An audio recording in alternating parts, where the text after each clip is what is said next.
The moment I stepped through my front door, I knew something was wrong. My best friend, Claire, was standing in the middle of my living room, staring at me like she had just seen a ghost. Her face went completely pale, and the coffee mug slipped from her hand, shattering across the floor. Then she looked toward the staircase and whispered the words that made my heart stop, "Don't go upstairs." I had only come home early from overseas because I missed the people and places I loved. I never imagined I would return to a secret that had been waiting for me inside my own house. Before we continue, if you believe that friendship deserves a second chance, that people sometimes make terrible choices while trying to protect someone they love, please take a moment to like this video, share it with someone who needs to hear it, and subscribe to Kindness Corner. Your support helps us bring more emotional stories about forgiveness, second chances, and the unexpected ways people can change. My name is Daniel, and Claire had been my best friend since college. We had survived bad jobs, broken relationships, family problems, and countless nights sitting in cheap restaurants talking until closing time. She knew everything about me, including the things I rarely admitted to anyone else. When I accepted a 6-month overseas assignment, leaving my house empty felt wrong, so I asked Claire to stay there. She had recently lost her apartment after her landlord sold the building, and I trusted her completely. She laughed when I gave her the spare keys and told her to treat the place like her own. I never imagined those words would one day come back to haunt me.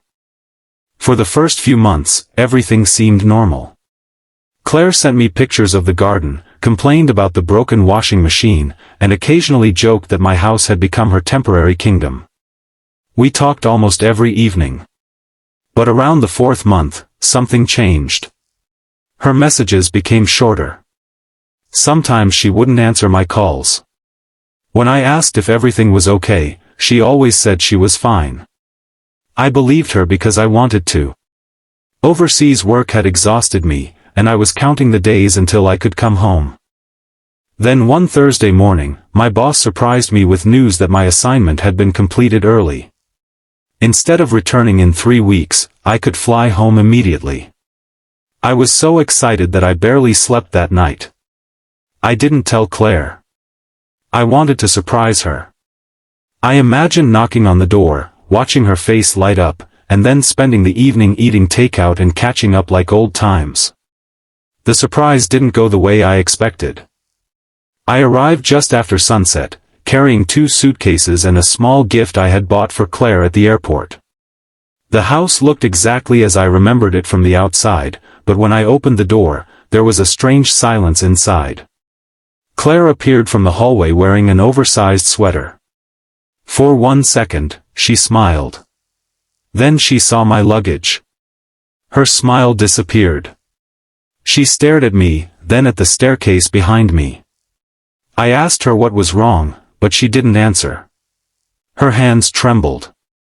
When I stepped toward the stairs, she rushed in front of me and said those words, "Don't go upstairs." I felt my stomach tighten.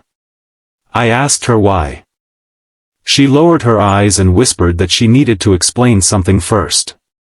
My mind immediately filled with terrible possibilities. Had someone broken into the house? Had she damaged something? Was she hiding another person? I didn't know what scared me more, the silence or the look in her eyes. I asked her again what was upstairs. Claire started crying. Then she finally told me the truth. For weeks, a teenage boy named Noah had been secretly staying in the unused guest room upstairs. He was the son of Claire's older sister, who had been struggling with addiction and had disappeared after leaving Noah alone. Claire had found him sleeping outside a bus station after he ran away from a temporary shelter. She brought him to my house because she had nowhere else to take him. She had never told me because she was terrified I would make her send him away. I was angry at first. Not because Noah was there, but because Claire had hidden something so serious from me. I asked her how long he had been in my house. She said almost 6 weeks. Then I heard a sound upstairs. A small cough. I looked toward the ceiling. Claire grabbed my arm and begged me not to be angry. When I climbed the stairs, I found Noah sitting on the floor beside the guest room window. He was thin, exhausted, and clutching an old backpack against his chest. He looked like a child who had learned too early that adults could disappear without warning. He immediately apologized. That apology broke something inside me. I asked him why he was hiding. He said he thought I would call the police. Claire had told him I was kind, but he didn't believe her. He had spent too much time being disappointed by people. I looked around the room and noticed a blanket on the bed, schoolbooks stacked neatly beside a lamp, and drawings taped to the wall. Claire had been taking care of him quietly. She had bought him clothes, helped him enroll in temporary classes, and spent nights sitting outside the room whenever he woke from nightmares. Suddenly, all those strange messages made sense. She hadn't been avoiding me because she didn't care. She had been terrified that telling me the truth would destroy the only safe place Noah had.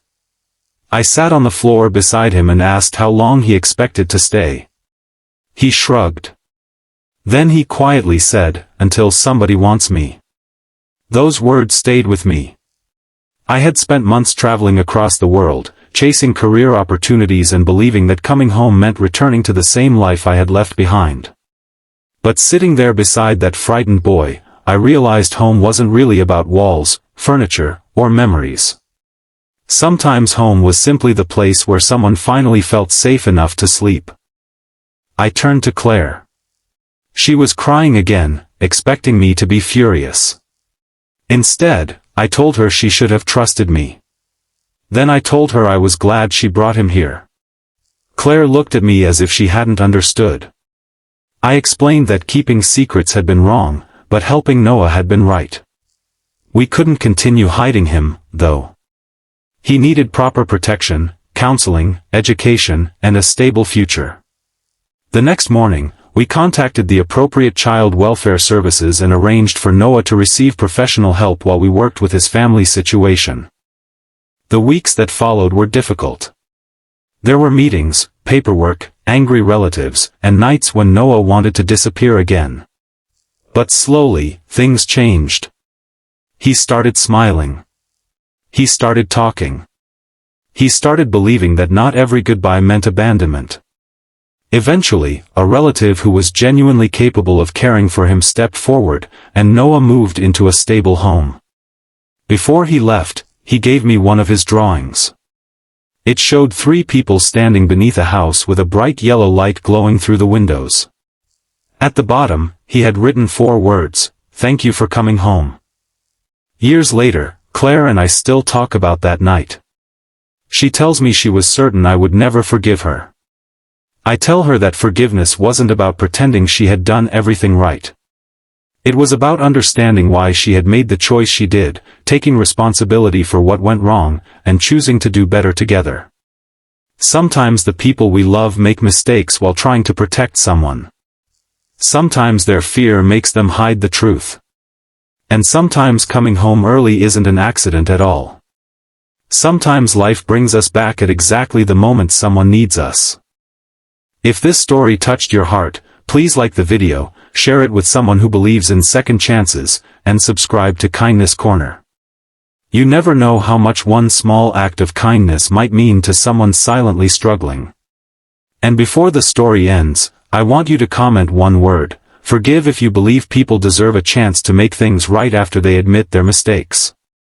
Because in the end, I didn't come home early to discover a betrayal. I came home early to discover that my house had quietly become a shelter for someone who desperately needed one.